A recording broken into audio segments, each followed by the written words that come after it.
Welcome to the Eutaw Street Banter podcast.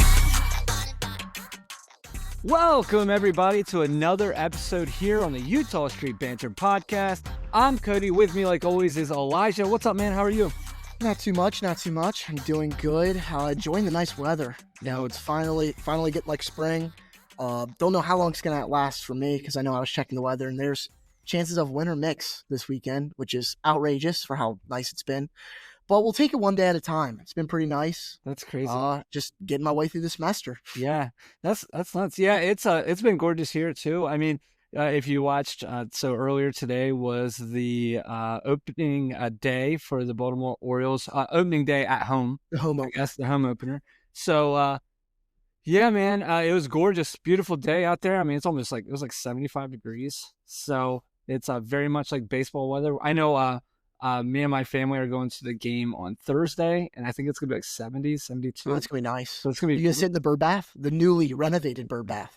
Absolutely not. No. Still too cold for that? Yeah, we're going to a 1 o'clock Thursday game.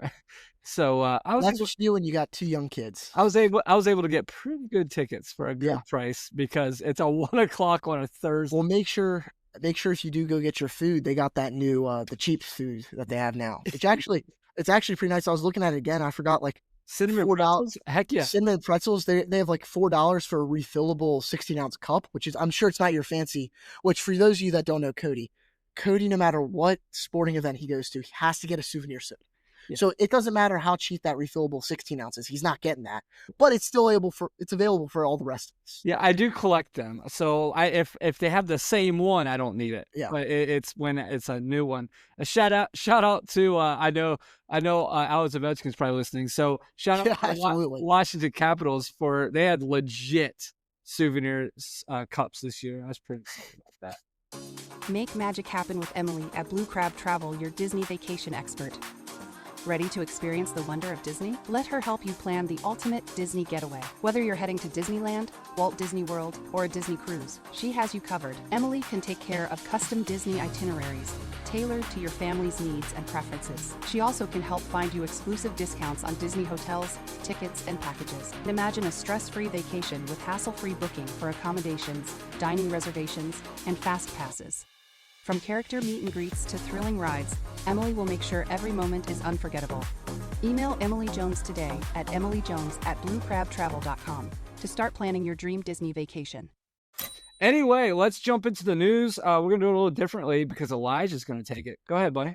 He's making me take it because I'm the one that made it. He doesn't know all the stuff about it. That's why. So if you think just because we're up here talking on this podcast, we know more about baseball than you, the chances are I do, but Cody doesn't. What the fuck? No, I'm messing with him. He knew there was one question he had about this list, but we'll jump on first. We'll talk about the hot topic of baseball. Everyone's talking about it now, so why not us? The torpedo bats. What do you think about them, Cody? I think all right, so here's my biased opinion. You want to hear a biased opinion and then a realistic opinion? All right, my biased opinion is that if it was the Colorado Rockies, that they would already be taken away. You know what I mean? But because of the Yankees, they're going to get a little bit more leeway because anything the league does, it's going to get maximized because it's at New York.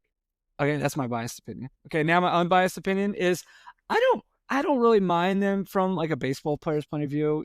All they did was move the barrel down the bat. When we were kids, that was called a big barrel. Like, I mean, for real, the USSA just got rid of all those 10 years ago or whatever. Yeah. That's kind of what everyone had. Yeah. So, and I'm pretty certain that the maker of the bat didn't just ask the Yankees to buy their bats. I bet they tried to go around to all 30 teams trying to sell this bat.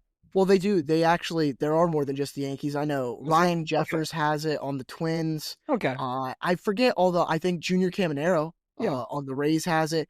I believe Adley Rutschman's even using a, not as extreme as the one that you see like Jazz Chisholm using, but it's still a slightly bigger barrel in the middle. But for me, like when I was really looking at it, it kind of the main idea after thinking about it, just besides the Yankees part, because obviously my Yankee hate bias is just gonna be, they're cheating somehow. Yeah. But like once you actually like critically think about it for a second, because like how did it take them this long to think about it? Yeah. Because like I was talking to some of my friends who aren't even baseball fans, and even they're like, it makes sense. You move the biggest mass in the bat to where you hit the ball the most, it's going to go farther. Yeah. Like, it kind of just seems like science, and it's not going to work for everyone, because I think Jazz Chisholm was going on Twitter and trying to defend it and stuff, and even saying, yeah, look at Aaron Judge. He's not using it. Why would he? He hits 300 home runs with the regular bat. He's not going to change anything up. But then you look at Jazz Chisholm. He's done what he has done now with it, and maybe it does give him a little bit of boost. It just might make it, if he gets jammed or if he gets one off the cap, it's going to be even worse of a hit now. Yeah. But I mean, I wonder if you're gonna see the pitchers that just attack hitters a little bit differently. So where Jazz Chisholm, you up and in was the place to go. Now you're gonna go low out because he's gonna have a hard time getting the barrel out there. Another guy that's probably gonna want it is Anthony Santander. His weakness is up and in. We know it as Orioles fans. absolutely. And so, that might be a guy that if he can get the barrel closer to his hands, and also the barrel closer to your hands is really going to make your hands a lot faster. You're going to have a much easier time getting. Well, that's I speaking of making your hands faster, I did see Anthony Volpe, I believe, is using this, and I think he went from last season having his bat speed in like the 17th percentile. This season, it's up in like the 55th percentile. Yeah. So I think in the modern game of baseball, especially with how the Yankees, I feel like they're the Bronx Bombers. They always are hitting home runs in their little league ballpark. I feel like it makes sense for them to really. The goal is to get more barrels, because the more barrels you have, the harder you hit the ball, the farther you hit the ball, the more success you'll probably have. Right. And it, like, if you look at it from a really simple, the more mass, ball go far. Like, that's the most simplest you get. It really does make sense. And that can go into my next point about just the Yankees as a whole. They're kind of scaring me right now. I'm in the back of my mind just saying the Brewers just really suck. Yeah. And like, they really hate Nestor Cortez right now. Like, that's what I'm hoping it was. Yeah, that and I mean, I don't know. The Brewers, I think, is just their pitching stuff's really. Oh yeah. But I know another pitching stuff that looks kind of weak, so that makes me nervous. Oh no, it does make me nervous, because I mean, they putting up 3 home runs on 3 pitches to start the game is bad. Poor Nestor Cortez. I've never felt bad for him before, but I felt bad for him. Do you think of Look at the last 2 months he's had playing professional baseball. The last two months of games, giving up a walk-off home run to Freddie Freeman in the World Series, and now giving up 3 back. Literally the first time you've pitched it since the World Series that you lost. Man. And doing that, I can't imagine what it's like. That confidence meter's low. Oh yeah. So hopefully he can bounce back, because I mean, he's a former Oriole. He's not on the Yankees, so I'll root for him. I don't care. Right. And then another pitcher that's not doing bad is Ryan Nelson. And this is one that Cody actually hadn't seen. Mm-mm. I feel like it's not getting as much publicity as it should have been, but Ryan Nelson's a pitcher for the Diamondbacks, and they made a comeback the other day against the Cubs. And he actually had to come and bat because they were out of position players. And he got an RBI single and eventually came around to score in that inning, which I just think is awesome. I love it when pitchers hit. Absolutely. I mean, I think the biggest thing is it just shows that they're athletes, right? So, I mean, I love how everybody makes a huge deal about how, well, hold on. Otani's a freak. Okay, we'll say. But Ohtani argument just gone. So Otani's a freak. I get it. But people make such a big deal that, oh my God, can you believe he pitches and hits? And I'm like, yeah, because every single kid on earth does that. So now the difference is, can they do it on the big league level? And that's even like Ryan Nelson here. He might not be able to do it, on a regular, but pretty cool to kind of show off, since that there might be some kids that have never seen normal pitchers hit since it's been like a few years since we've had the National League pitchers bat regularly. Yeah, I mean, my generation really is like the last time. Like, I think your daughters aren't going to know what anything about that is, but I got to see the Bartolo Colon home run. I got to enjoy, I mean, some of my favorite pitchers growing up, Clayton Kershaw, Madison Bumgarner, they were great hitters. I mean, if we're going to talk about another freak, Zach Greinke, he's a complete freak and weirdo, but still, he can hit the ball. I think it's awesome really to watch that, because it's a different part of the game that, like you said, up through high school, I mean, I wasn't the best high school player, but I hit and pitched. Mm-hmm. Everyone does. You don't have POs in high school. Obviously, when you get to college, you pick one lane or the other, but there's still sometimes that Paul Skeens, when he was at Army or Navy or wherever he was at before LSU, he was hitting. I think it's a really cool, interesting thing. And then this next part, I want to personally send this message out to one person. Wilson Contreras. Did it taste like Big League Chew? Because I don't know if you saw what happened, but he was up to bat and he took his bat and tore off his back grip with his teeth, tore the rest of it off with his hand, and put it in his mouth and started chewing it for the rest of his at-bat. Have you ever seen anyone do that before? No. I know you're around a lot of kids that play baseball, so that might be something that they decided to do, but... No, but there is, that you say that, there is a bat tape that all the kids like right now. Is it flavored? It is. But Really? it's not like taste flavored. It smells. So like these kids, it's weird. Okay, be prepared, guys. Just sniffing their bats. So they're gonna they walk up to you and they go, "Hey, can you smell my hand?" And I'm like, I'd rather not. I'd rather not smell your hand. And they're like, it smells like cotton candy or raspberry or whatever. Yeah, and it's a new bat grip. Yeah, it's interesting. They have bat tape and they have pine tar.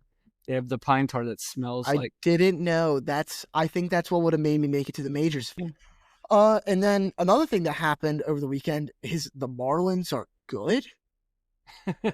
It's I mean, I know I had friends that aren't super into baseball, but they're decent. They're like, what are some of the bad teams this year? Like, if you had to put money on who's going to lose a lot of games, what would I do? Well, I know for me, the three teams I always say, the Rockies, the Marlins, and the White Sox. And maybe I'm wrong, because the White Sox started off pretty good too. The Marlins had 3 walk-off wins this past week. Yeah. And the first one was actually by a familiar face. I don't know if you remember. Kyle Stowers walked it off. I love that. I thought that was great. He deserves it. I hope he has great success there with the Marlins. But I just think it's kind of crazy how bad a team can be and still do that good, because I'm going to segue into this my next segment too. Well, not my next point. I just have Pirates equal bad.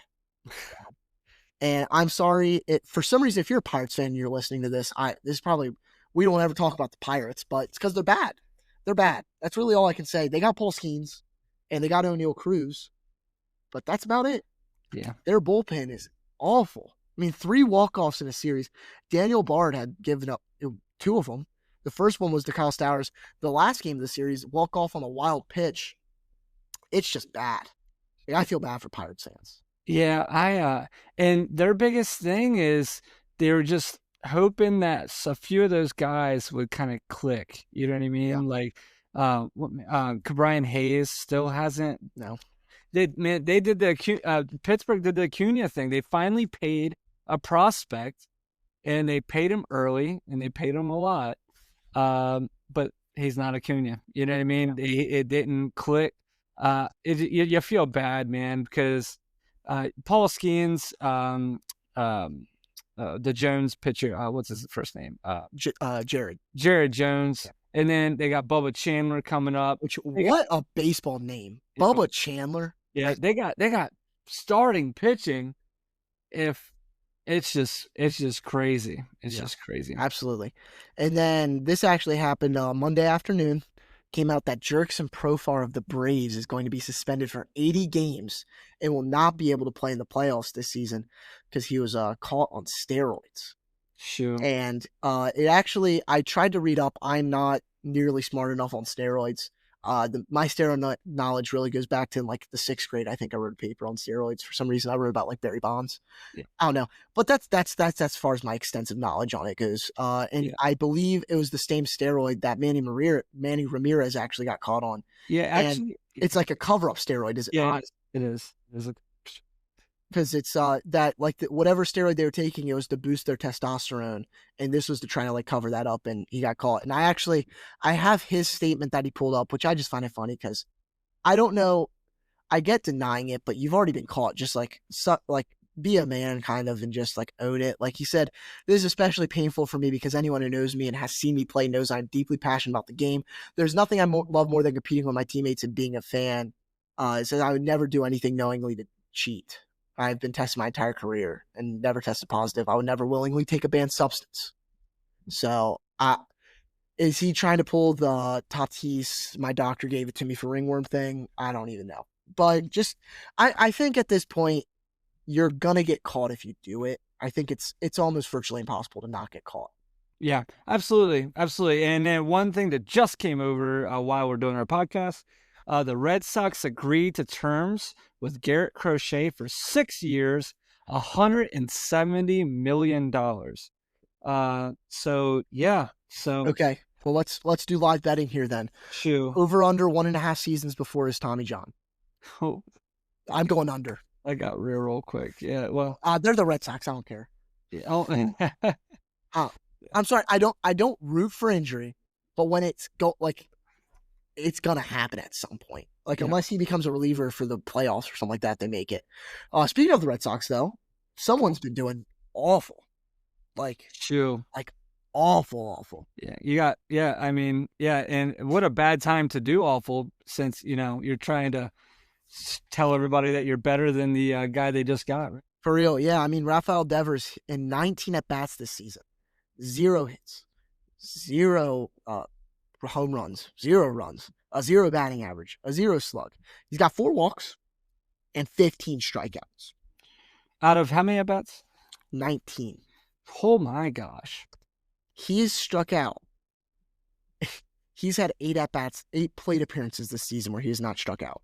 So if you're going to the game on to the Orioles game, was it on Wednesday? Are they off Wednesday or are they off Tuesday? I think they're off Tuesday and they play Wednesday. Okay. If you're going to the Orioles game on Wednesday, he's going to go 4 for 4 with 2 home runs. He's going to hit them both on the. I'm just kidding. No, I'm going to be honest. Today, on Monday when I was watching the game, with Povich pitching, I was just like, "Yep, this is when he breaks out." Yeah. But no, and that's what I mean. It's a struggle for me. I got Tristan Casas on my fantasy team, and he's been benched for Carlos Santana because he's doing all. They're the top half. I think they're top 4 in their lineups, batting a collective like 150. Yeah. Their best hitter in the top 4 of their lineup was Rob Refsnyder, which. By the way, when I was watching the game, nothing shocks you like hearing Rob Refsnyder was batting cleanup for the Boston Red Sox. But you know what? He did good today. He was one of their best batters this game. But that's besides the point. All right, I have a question for you before Okay. Before you go into trivia. I want to ask you a trivia question, as long as you don't have the standings. I don't have the standings pulled up. Okay, so as of it's 10:00 on Monday nights that we're doing this podcast. It's hopefully, as long as the world lets everything happen correctly, hopefully that you're going to be listening to this podcast on Tuesday or Wednesday.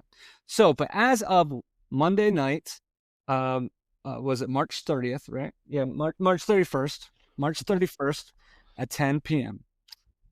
There are 2 teams in Major League Baseball that have scored only 5 runs. Okay? Only 5 runs. 5? And through the first 3 games. Okay. 5 runs completely. It almost sounds like the Orioles playoffs, but it's not. Yeah. All right. Okay, let me do this. There's 3 teams that haven't scored more than 6. Okay. So there's 3. Yes. Who are they? So I know the one team is the Twins. Right? Okay, let me look. I think, Okay, there's 4 then. Okay. I didn't say. Yeah, that's what I was going to say because I was talking to you before how the Twins have been outscored 28-6 so far. Okay. I'm going to go the Angels. I know they've struggled this year. They've been outscored by 10-5. They've only scored 5 runs. That's bad. Let's go Rockies. The Rockies have scored 9. So 9. Okay. There's going to be like one shocker on here. There is a shocker. There's a shocker. Tigers. I don't know. The Tigers are 12. Okay. Go ahead and tell me. Yep. So the AL East, the Astros are 2-1. They've scored 6 runs. Wow. They've had 5 runs against them. Pitching has been pretty. So the Mets the Mets are the other team then. The New York Mets are 1-2, signing the biggest free agent hitter on the market. They've scored 5 runs. They've given up 6. Wow. Meanwhile, let's look at the New York Yankees, who have scored 36 runs. Well, they did do 20 of those in one game. Yeah, you're right. The Baltimore Orioles have scored 32. Yeah, so, and we didn't score 20 in one game. And we did not. I will say, we're looking a little streaky here, because if we continue the way we're going to go 500. Half the games are scoring about 10 runs apiece. The other half, we can't get an offense going for nothing. Yeah. I mean, if you look at like just runs scored, because that's a nice thing to look at. I mean, the Dodgers have scored 30, and we're sitting at 30. They played what? 2 more games than us? 1 more game than us? They're 5-0. And no, they both played the same. Okay. So, but the Yankees have only played 3 games, so we played 2 more than them. right? Well, But yet again, scoring 20 in a game. I'll take it. The Brewers pitching must be awful. That's what I'm gonna go with. yeah, for real, dude. Yeah, and I'll go into my trivia then and get through this. So this is the third straight season the Orioles have scored 10 plus runs on opening day. We scored 10 against the Red Sox in 2023, 11 last year against the Angels, 12 this year against the Blue Jays. That means next year we'll get 13.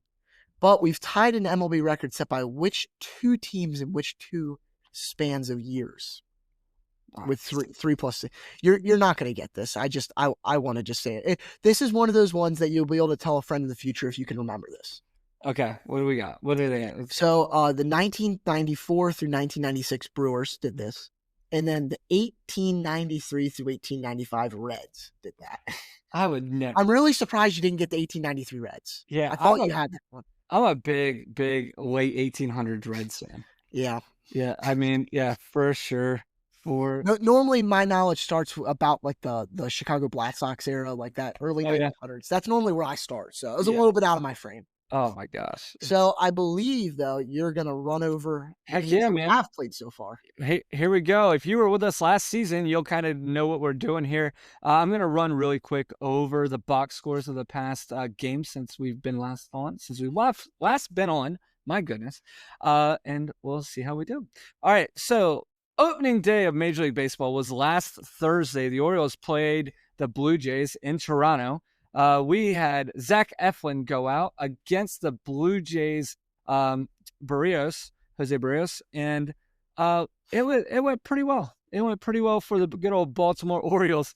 We got out on top right in the first inning. We end up winning 12-2. Zach Eflin goes 6 strong innings, looked immaculate, looked great. He does give up 2 earned runs right there in the fourth, but really happy with the way he did. Adley Rutschman hits 2 bombs, 1 moonshot. O'Neill keeps his streak alive at 6 consecutive opening day home runs. Mullins hits a home run. Westbrook hits a home run. Just really got the blood flowing. Really, it was a great day. Holiday, I know we shouldn't talk like this, but Holiday, he does strike out twice, but he goes 1 for 5. Remember last year when he took like 7 games to hit his first base hit, so we'll take that all day. Yeah. Moving on to game 2, this didn't go so well. Charlie Morton is on the mound, and he looked like how I thought he was going to look. He looked like a 41-year-old. Yeah, he got to the 4th inning and imploded. Gives up 5 earned. It was rough. It was not a fun game to watch. Holiday does hit a home run here, especially at the early part of the game. Really made you crushed it. Yeah, really made you thought that we were going to go again. We're playing our old pitcher, Kevin Gausman here, who didn't look great either, I'll be honest. But their bullpen came in and shut us down. So we lose that game 8-2 as Charlie Morton really struggled in that game. Game 3. Dean Kramer, who or Elijah was giving some love to, he started going against Max Scherzer, future Hall of Fame pitcher. Yeah, something tells me he's not going into Cooperstown in a Blue Jays hat, though. I don't think so. No, because the first inning we hit 2 home runs, right? Yep, 2 home runs. Adley Rutschman and Cowser. No, it was Cowser. I'm sorry. Cowser and Westbrook. Gotta get it right. Yep. Sorry. Yep. So we started off 2-0, and then Dean Kramer comes out and gives the 2 runs right back, and that's when I was like yelling at Elijah, telling him that he was wrong. And then wait. And then the 3rd inning, Toronto scores 2 more runs off of us, but guess what? That's when Kramer lets up 5 in 5 innings, so he did make it a little sporadic. But this is when you're kind of realizing what kind of team we have this year, where we're going to have to score runs, guys. We end up scoring 9. We win 9-5. It was just, this is going to be our 2025 Orioles. I think unless Eflin's pitching, we need to bring our offense. Yeah. One of the biggest things on this game was Felix Bautista's debut. He comes in, absolutely. He comes in, pitches, walks 1, lets 1 hit, strikes out 3. There's a man on first and second, no outs. He strikes out the next 3. Pretty impressive. Does great. So we'll take that all day. Moving on to the season finale, the one we were trying to win to go up 3-2 in the series. Our very our other old pitcher, Sagano, is starting. He's the guy that we just signed from Japan. Is going up against Chris Bassett. Chris Bassett looked like who Max Scherzer used to be because he was good. Bassett comes in, third, sixth inning, strikes out 7. And to talk about the offense first, the frustration here was if you watch the game, we had runners in scoring position every stinking inning. It felt like June through September last season. We were hitting and we were getting on base, but we could not drive someone in to save. If they had a gun to our head, they're dead. We couldn't score. Yeah, Orioles had 9 hits, only scored 1. Blue Jays had 7 hits, they scored 3. Sugano goes 4, gives up 2 earned. I'm listening to it on the radio, working on baseball fields outside. He gives up 4. Then you hear they come back from commercial. He's hurt. I'm like, of course he's hurt. He's like, why wouldn't he? Now he's 35. He's 35. I will say, my man, I think he needs to talk to our conditioning coaches and some of our dietitians, and he needs to figure out how to keep him. He was sweating, and he was in a 65-degree dome. I don't know if he can deal with 95 humid Baltimore heat. Yeah. If I want to give some love to somebody, Brian Baker goes an inning and 2/3, gives up 1 hit and strikes out 4. He really saved the bullpen. Him and Bowman really saved the bullpen. They both went inning and 2/3. So they really helped us out there rather than us using just a crazy amount of people. And then getting to today's game, what a fun day. It was Orioles opening day at Camden Yards. The Orioles hosted the Boston Red Sox, and we had Cade Povich on the mound, who came out to Slim Shady. Cade Povich, if you're listening to this podcast, which you're not, but if you are, as a huge Eminem fan, if you're gonna come out to some Shady, I need a little bit more than 2 runs in the second, 1 in the third. I need you to shut down, right? Yeah, I mean, you got. I think either that or bleach the hair. Shave it and bleach it. If he bleaches the hair, he might not give up a hit for the rest of the season. I think if he shaves and bleaches hair, he genuinely would look like Eminem. Yeah, and I think that's a very quick path to getting him out to throw a first pitch and then concert mid-game. Yeah, he fell into the same thing that the rest of the Orioles pitching other than Eflin has fell into. He goes 4 innings and a third, gives up 5 hits, 3 earned, 2 walks, 8 strikeouts. He worked around quite a bit. I mean, if you watch this game, I thought he was going to give up way more than 3 earned. I think he definitely minimized the damage a lot. That's why he came out so early, because he was at almost 100 pitches, because I think he was up close to 50 too. Yeah, and so that was a little frustrating in my opinion. Is just, I mean, trying to look at his pitch count here. I can't find it. Oh, there it is. 94 pitches, 59 strikes. Yeah, a lot of balls. Yeah, he went up against Sean Newcomb for the Red Sox, who went 4 innings, 8 hits, 4 earned. Really thought this was going to be a blowout at first, since the Orioles came up with 4 earned in the first inning. We do hold it together. 8-5 is the final. I have a little bit of an issue with this game, Ocean. What's your issue? My issue is, why the heck are we bringing in the overused closer that we used, a day and a half later? We used him 2 days ago, and did you see the score of the game that we brought him in? Yeah. And it's very similar to today's score. You want to know why? I think it's because Brandon Hyde knows he's not ready. Yeah, And if you looked at him today, he's not ready. No. It scares me. It does scare me a lot, but I think these are valuable reps that he needs. And he came in with, he gave up 2 runs, 3 runs, or whatever he gave up today. 2. And I think that's okay. That's why he came in with the lead. Now, you're giving me a 1-run game, I'm going to be sweating bullets. Yeah. I'm not going to be, I need another good 2-3 saves before I'm confident in him again. But I just think he needs to get his command back. Yet again, he hasn't been thrown on a mound for more than 2 months. Yeah. I'll tell you who's been strong, man. I'll tell you who's been strong. Aiken looks good. He came in today again, 2 strikeouts.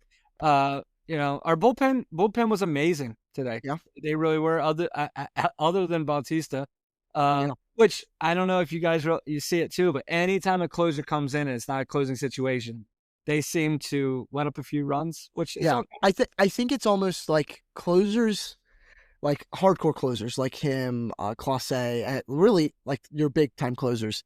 It's almost like they need the adrenaline of that like end of game, really close run situation just to like go. Yeah. And I think that's what makes them good. They thrive in that. And I think if it's not quite that, they do struggle. Yeah, I agree. So, but, just kind of looking over some things from the past week. So, Tyler O'Neill, our recent signing, is batting a .571 batting average. He has 1 home run, 5 RBIs. Really looking like a great signing right now, huh? Jordan Westbrook batting a .412 with 3 home runs in 4 games with 3 RBIs. So maybe, not. If I want to say anything about his production, maybe hit a home run when other people are on base. That'd be great, I guess. But yeah, I'm not. Beggars can't be choosers. Ryan O'Hearn's doing great, batting at .400. Urias batting at .400. Cedric Mullins, probably our top hitter right now. 2 home runs, 10 RBIs, batting at .350. So even Jackson Holiday, he has 19 at bats with 6 hits. So doing great. The biggest thing Jackson Holiday just needs to focus on right now is he has 8 strikeouts in 19 at bats. Obviously, that kind of sounds bad until you look at Rafael Devers on the Red Sox, who's an established hitter. Yes. So there's that. The biggest thing I want to harp on right now is our starting pitching. Yeah. Zach Eflin goes 6 innings. Dean Kramer tried to go 6. He went 5 1/3. Cade Povich could only get through 4 1/3. Yeah. Sugano only 4. Charlie 3 1/3. So that's what we need help on. I mean, if we keep it up like this, we're gonna need Gibson sooner than we think. So well, I think Gibson, as soon as he's ready, he's probably coming up and he'll probably take over for Bowman or someone like that. Because I could very well see if we can get like a Morton and Gibson combo to get us to the 6th, 7th, 8th inning or something like that, and they just both throw 3-4 innings. Yeah. Because Morton did not like the rest of them. I can come up with enough excuses about. Because I mean, I'll go into some of the good stuff about. Like I'm going to talk about more of the positive stuff. You can talk about the negative stuff. I'll stay up on the happy side. We're winning. We're over 500, but I think Sugano, he's cramping. It's a new baseball. It's his first ever major league game. You can excuse Cade Povich, home opener, nerves. The Red Sox are good offense. He walked a lot, but he'll get his command there. I think a lot with him and Sugano, it's kind of similar. If they could limit the walks and the amount of balls, they're going to be very good. And I think that's Sugano's thing is control, and I think it was just straight nerves. I mean, he was sweating a lot. And I think it was a mix of working hard and I think nerves. I think that's a big thing for both of them. Eflin's going to be good. Kramer kind of gave you a Kramer performance. Yeah, like he give him a week or two to get you got to give them a week or two, all the pitchers as a whole, to really get into their own for how they're going to be this season. And Kramer's the only one that I kind of know what I'm getting with, because he's given the same for the past 2-3 years. But I want to get into some of the good stuff. All right, let's do it. There's a lot. So I have some early season predictions after just 5 games, and some of these are going to be ridiculous. I don't think they are though. Cedric Mullins, I think he's going to be your American League starting center fielder at the All-Star game. Okay. I don't know if I know you read the stats, but are you like consciously aware of what he's doing? Yeah. I mean, I think he's gonna finish with like 275 RBIs. Well, right now he has 10 RBIs, which this is what I wanted to wait. I was very shocked by this. Okay. So he has more RBIs than Adley Rutschman, Jordan Westburg, Jackson Holiday, Heston Kjerstad combined.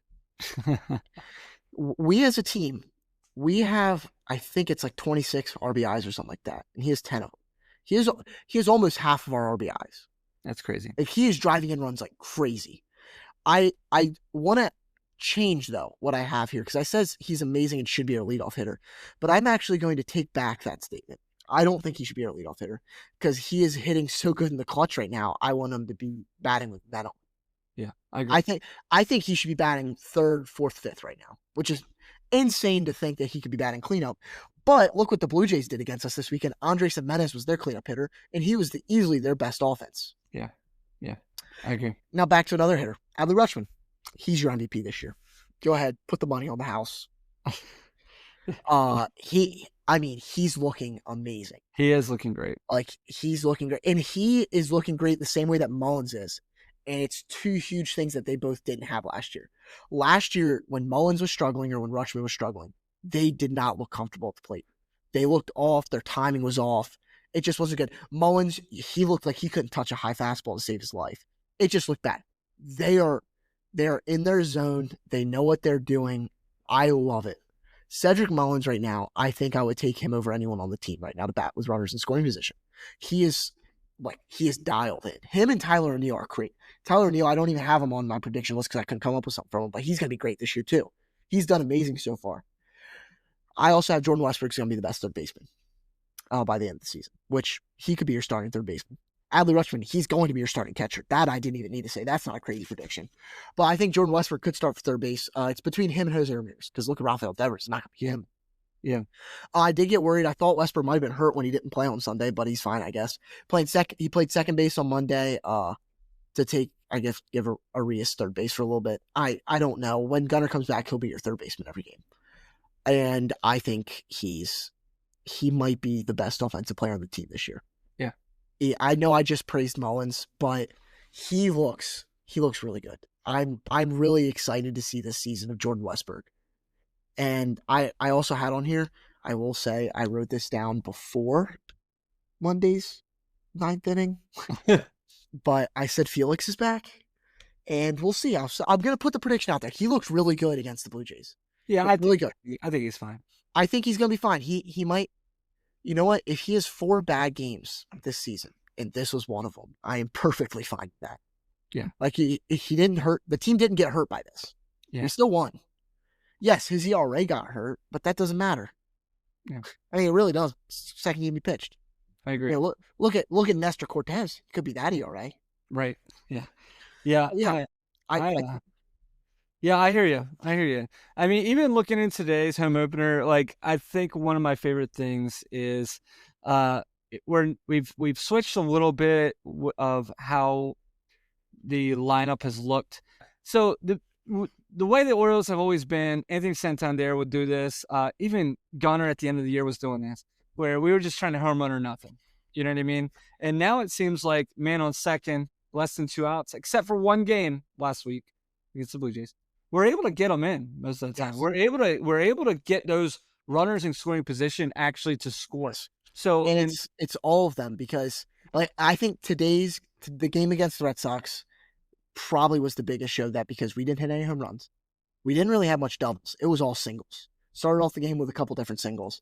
I think my favorite at bat of the game, my favorite hit of the game, swing of the game was Heston Kjerstad's RBI single. Yeah. That was beautiful. He didn't look too good at the beginning of the game. It was a lefty. We don't know how he's going to be against lefty. 2 looking strikeouts. But he just let the ball travel, take it out. We're getting opposite field singles.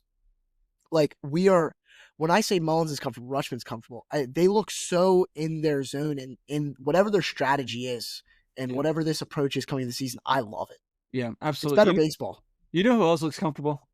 Who? Gunnar Henderson and a Norfolk Tide jersey. You know what I mean? Like good God. Gunner's down there. He's still younger than probably half the guys on that team. I don't know if you saw the stats. Obviously, one of the guys is up, which I was going to talk about him in a second, but Dylan Carlson's up now. But him, Gunnar, and Mayo put up some insane stats for like the past 3 games or something like that against the Durham Bulls.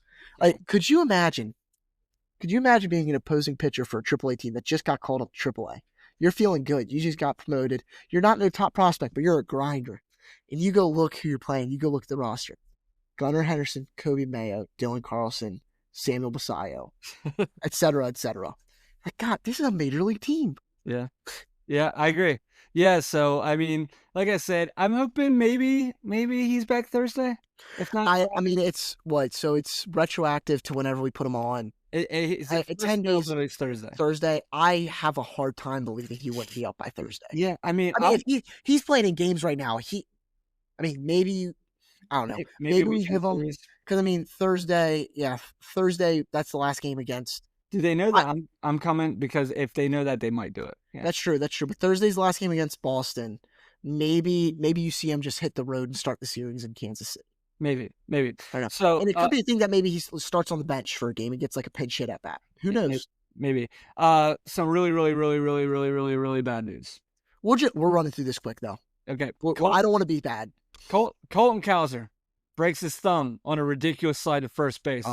And I'm glad Ben McDonald tore into him on the broadcast. Yeah. I don't know if you were listening. Yeah. Ben McDonald was angry. And I knew it. I was very worried. He stayed in the game, but I knew it as soon as I saw that pinch hitter come in at the end of the game. Because you saw his face as soon as he dove in. He like, you could tell it hurt, whatever happened. God. Broke his thumb, out 6 to 8 weeks. Yeah. Albert Suarez, 15-day IL, mainly because he's getting old. But also, Oh, but in all seriousness, 15-day IL. He looked, he something was his command was off. something was wrong. And I will give it to him. He knew something was off. I think we all did, and he still grinded to get out of it. Absolutely, he gave up a run or two, but I think it was really impressive. That was some grit there. Yeah, and then Sugano. Hand cramps, most ridiculous thing I've ever heard. Do you guys, if you guys can possibly do me a favor, anybody still listening, is go on and look up Japanese baseball player cramps. Munenori Kawasaki. Because who doesn't get cramps, Elijah? Munenori Kawasaki. Do you want to know why? I know why. He eats bananas. He eats bananas. Bananas keep the cramps away. He's hilarious. Monkeys don't get cramps because monkeys eat bananas. Yeah.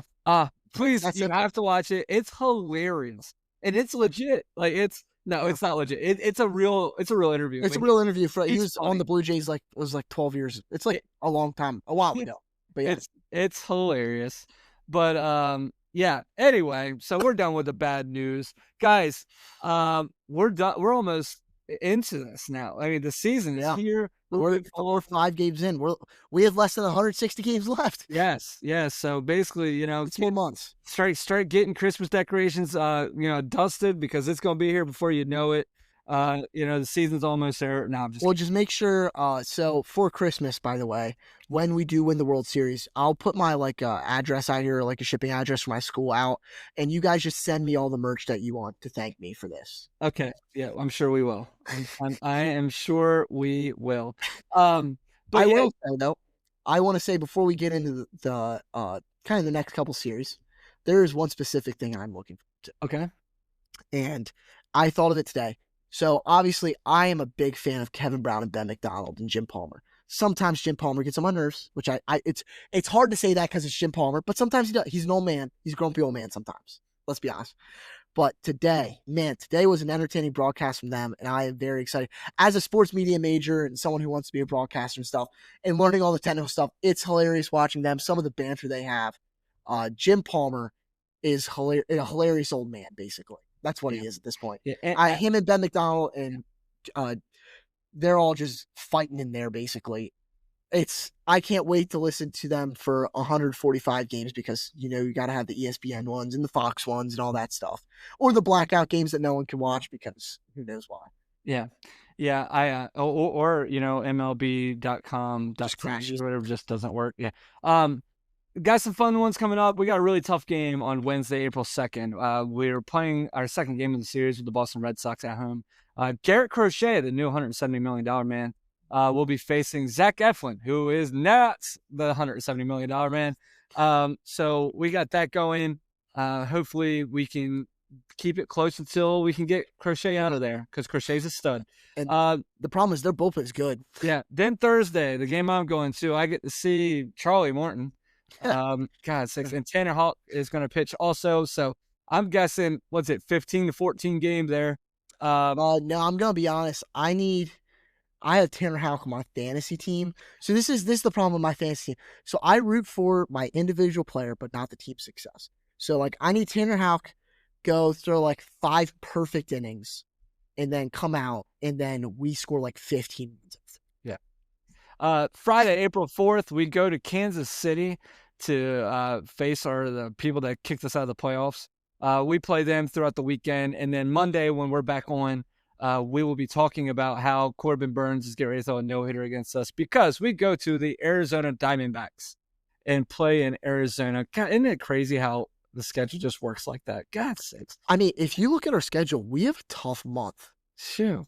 April is going to be tough. May shouldn't be too bad, luckily. But April, I mean, we play Diamondbacks. We go back to Toronto, Cleveland, Detroit, the Yankees. Man, It's going to be a long month. it's not fun. Not fun. Now, But maybe we'll win, and then it'll be fun. You know. what if So- we just win them all? I Just- wonder if they thought about that, Cody. Do you think that's a new idea?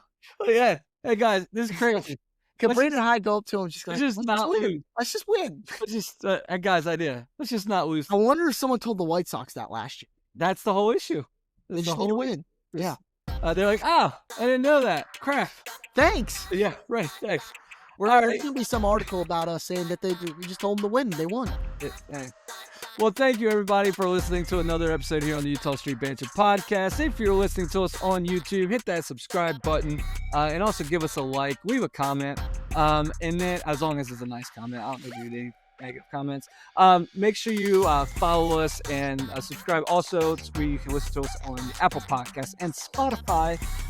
And then please join us on our social medias. We're on Instagram, we're on Facebook, we're on X, we're on TikTok.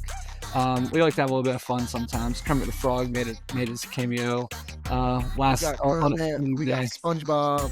Yeah. Man, so just we're not lazy. We put legit stuff, So it's legit. Elijah works at least 3 minutes on them. So yeah, and then we did something new this year. We're posting every Orioles win because I refuse to post Orioles losses on our social media.